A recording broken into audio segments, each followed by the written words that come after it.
Welcome to The Disappearing Mind, a unique podcast helping you find clarity and support along your dementia journey. Now, join National Dementia Trainer and Coach Dawn Platt for an all-new episode. Hello and welcome to the podcast. I am your host, Dawn Platt. Thank you for joining us on The Disappearing Mind.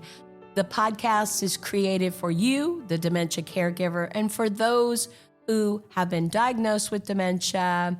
We talk all things on the dementia journey, both preclinical as well as those in the journey.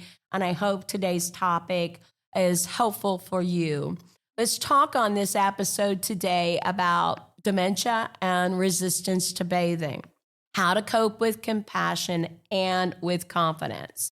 We're going to dive deep into everyday realities of caring for someone with dementia. These are topics that maybe if you don't have dementia, maybe if you have not cared for someone with dementia, that you probably may not understand. But those of us who've been on that journey know that many caregivers, including us, get frustrated, sometimes exhausted, and sometimes what we do in caregiving can be heartbreaking because it can be an interesting journey. Let's talk about resistance to bathing. Why in the world would anyone resist bathing? Well, it's something that can be very common. It can be common as people age, but in dementia, it's a little bit different. There's usually some reasoning behind why someone would resist bathing. And it really is because they're sometimes in a different reality and just trying to manage their world and what's going on around them. So if you have ever spent hours trying to coax a loved one into the shower only to be met with refusal, anger, or even pushback and aggression, you're not alone. Bathing resistance is one of the most common and challenging behaviors in all of dementia care, both from a family perspective and a professional caregiver perspective. This happens at home caregiving. It happens in assisted living, memory care. It happens in nursing homes. It happens in hospitals. We can run up against resistance to bathing, and it can be difficult, but there are a lot of techniques. There's a lot of reason behind it. I mean, this is not just something people set out to do. The good news is that there are strategies that work. Now, is there one or two? No, there isn't. There are multiple, and some of them work some days and others other days, but that's how dementia caregiving is, right? It's a journey. We aim to give you several tips and tricks, and let's explore what some of those are and write these down, share them, try them. A tip may work this morning and won't work tomorrow morning. So we understand that, we recognize that, but we want you to think a little different. So let's explore some of these tips. We're going to talk about why in the world does resistance to bathing happen? Why would that occur? Let's talk about some practical techniques for making bath time easier.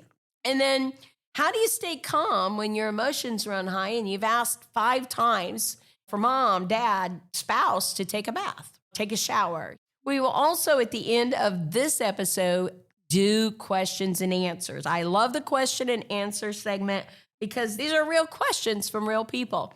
And it's just a great way to share experience and to help you understand that you're not alone. This is an unusual behavior that only your loved one has, but it's quite common. And then we talk about the why. So whether you're listening in the car, or you're on a walk, have some people say, I listen to you every Friday night when I'm sitting in bed, or maybe you're just taking a break. This episode is here to support you. That's what we're really about. Let's get into it. Why do people with dementia resist bathing? Well, it's not just people with dementia. I've seen it in geriatrics my entire career, but very common with dementia. And there are a number of reasons why. Why does it happen? Well, although bathing may seem like a simple routine task, for someone with dementia, it can feel scary. The bathroom may feel cold or slippery or unfamiliar, maybe confusing. They may not understand why they need a bath, or even recognize that they need one. It might be embarrassing. Like, why would I need you to help me with a bath or to tell me that I need a bath? Needing help with such an intimate task can feel like a loss of dignity. I'm not so sure. I probably would feel a little bit like this often. We're not used to having people bathe us or tell us that we need to take a bath. So it's maybe simply embarrassing, maybe uncomfortable. Sensory issues like the feeling of the water on the skin or the sound of running water or the bathroom itself, the mirror and all of that stuff can just be really distressing for someone who has dementia. Think about it in this way. Imagine waking up in a strange place and someone you don't fully know or recognize insists that you remove your clothes and step into running water. It would be terrifying. For many living with dementia, that's exactly how a bath feels, especially if they have a rotating caregiver or it's a male bather and you're female or just the opposite. It could be very distressing. So let's talk about some practical tips for making bathing easier. And let me just say right here, no one has died from not getting in the bathtub. There are many people that take bird baths or sponge baths for years. So it's not a regulation, and we really need to pick our battles. But definitely getting cleaned up is really important. Showers are very effective and baths are more, but bathing can get into a safety issue, especially as someone declines. And if you don't have the safety bars and that sort of thing, you may not want to choose the bathtub. But let's talk about some practical solutions, how to reduce some stress for both you and your loved one or the caregiver that's coming in. Here's 7 practical tips that can make the world of difference. Number 1 is create a calm, comfortable environment. Warm up the bathroom before bath time. Temperature matters. If they have a tendency to be cold, warm it up. Make sure it's warm in there. Use soft lighting, not bright lights with a great big mirror. Play a little calming music. If they enjoy it, do that. It might make them feel a little bit more comfortable. Lay out towels and clothes in advance to keep the process smooth. Respect their privacy. Offer a towel or robe for modesty during the process. They do not have to be 100% unclothed for this to happen. You could do it in segments or in sections. When I was in nursing school, that's how we were taught to bathe, is in sections. And we covered the other areas while we were not bathing them. But if it's possible, allow them to do as much as they can independently. Even small tasks like washing their own face can provide a sense of control. Asking them if they use a sponge or if they use a loofah or a washcloth, give them choice. Give them choice in the matter. Simplify the process. If a full bath is too distressing, consider a sponge bath in between full baths. Again, pick your battles. Sponge baths can be very nice, and many people do them for years. Rinsing hair less frequently. Nobody likes to have people pour water over their head all that often. So just be very careful about that, very mindful about that. Explain what you're doing, ask permission. No rinse bathing wipes for sensitive areas. They have them. They have the deodorants that are body deodorants versus just under the arm deodorants. These kinds of aids can really help in the in-betweens in the bathing process. Choose the right time. This is critical here. Try bathing at the time of the day when they're most relaxed. For some, mornings work best. For others, it's late afternoon or even early evening. So know what the routine has been most of their life and then flex in that. But don't pick a time that's most anxious for them. Choose the right time. Use positive, reassuring language. You can even avoid the word bath. If it causes anxiety, instead, you could say, let's get refreshed or let's wash up before dinner. These are pretty non-threatening phrases. And afterwards, reward them with a favorite snack or activity. You don't have to make a big deal about it. Involve them in decisions. Ask them questions like, would you like a shower or bath? If you don't know that, of course, if you're a family member, you'll probably already have a routine and know that. If you're just a caregiver that's seeing this person for the first or second time, find that out. That's really important. Would you like to wear the blue shirt or the green one? And maybe show it to them. Involve them in all the decisions. Don't make it for them. Giving choice always restores a sense of control. It restores their ability to maintain some independence. And stay flexible. If today's not the day for the bath, then don't force it.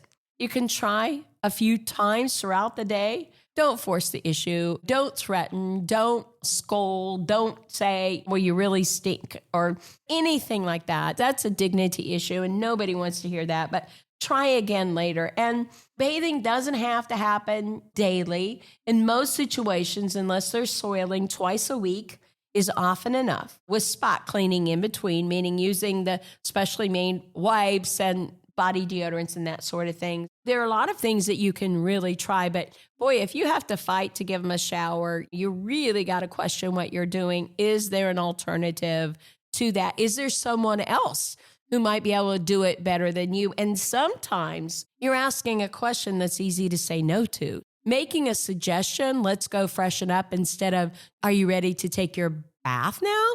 Is really, really important. It's a whole different scenario than asking a question where they just say no. Let's not approach it in that way. We've reached the part of the segment where we're going to do caregiver questions and answers, real questions, hopefully real solutions that are going to help you. We're going to answer some thoughtful questions submitted to us about dealing with resistance to bathing. Families go through it. In this situation, it's a hard thing to process for some families. Here's question number 1. My dad becomes aggressive every time I try to help him bathe. How can I calm him down? This is common. It's a tough situation. Aggression is often driven by fear. It also can be driven because you're pushing the issue. They're feeling pushed. Let's look at some strategies to avoid this. Back off and try again later. Forcing the issue can escalate fear. Pressuring can escalate anger. Don't use those kind of things. Try and break the process into smaller steps. Sometimes washing just the face and hands helps first to build trust. Stay calm. Speak in a soft tone. Move slowly. Your calm energy can help de-escalate any situation. Consider maybe a professional caregiver for bath time, a bather that really is used to doing this all the time. I mean, after all, most of us are not used to giving baths all the time. And so a professional caregiver really can move through this pretty quickly, knows the tips. So maybe consider that. Sometimes people accept help more easily from non-family members. Your family, maybe one of the children are better at getting dad to do stuff than you are, and vice versa. So think about that. The thing I want to say is safety is always a top priority. If aggression becomes dangerous, don't hesitate to step back from this situation and reassess it. Reach out for professional help if you need to. Sometimes having someone come in just makes things so much easier not to have to deal with a situation where you're going to get pushed back. Okay, question number 2. My mom insists she already took a bath when she didn't. How should I respond? Okay, common. I see this a lot. This is all about gentle redirection. Correcting her directly can lead to frustration. You don't want to say, Mom, that's not true, or Mom, no. Try saying, well, that's great. Let's freshen up together before dinner. It'll feel nice. So you're making a suggestion. I know with my own mom, she loved to go shopping, and I would say, hey, let's freshen up before we go shopping. You want to look nice when you're out there shopping, and that would generally do it for my mom. Incorporating bathing into a routine that they recognize, it's our spa day, let's pamper ourselves kind of thing, can really make the difference. And pampering, I know that our caregivers actually pampered mom. Like, they did her hair, they blow dry her hair, they'd curl her hair, they'd put makeup on her, they'd do her nails, all of that. And she really enjoyed that. And to various degrees with different caregivers, but really made her feel special. She could pick out her own perfume, try that kind of thing, and that might be helpful. Question number 3. What if my loved one is afraid of water? This kind of fear is more common than you think. For some, the sound or sensation of water can be overwhelming. Try these tips. Test sponge baths first. That reduces exposure to water, especially running water from a shower. Use handheld showers and let them control the spray. So don't put it on full force. Put it on slightly, make sure the temperature suits them, allow them to tell you whether it's too hot or too cold. Don't just start by spraying them down. Fill the bathtub if you're using a tub before they enter to avoid anxiety for running water. I only suggest this if you have proper equipment and you can easily get them safely in and out of the bathtub with a bath mat so they don't slip and with a safety bar. Really important. And keep the water level shallow if using a bath. There's no need to fill it all the way to the top. There really just isn't. One of the keys to this question would be move at their pace. Don't rush. Don't move so quickly. Explain everything in a soothing voice. Take your time. If you're not relaxed, they're not going to be relaxed. Good questions. Let's take one more in this segment.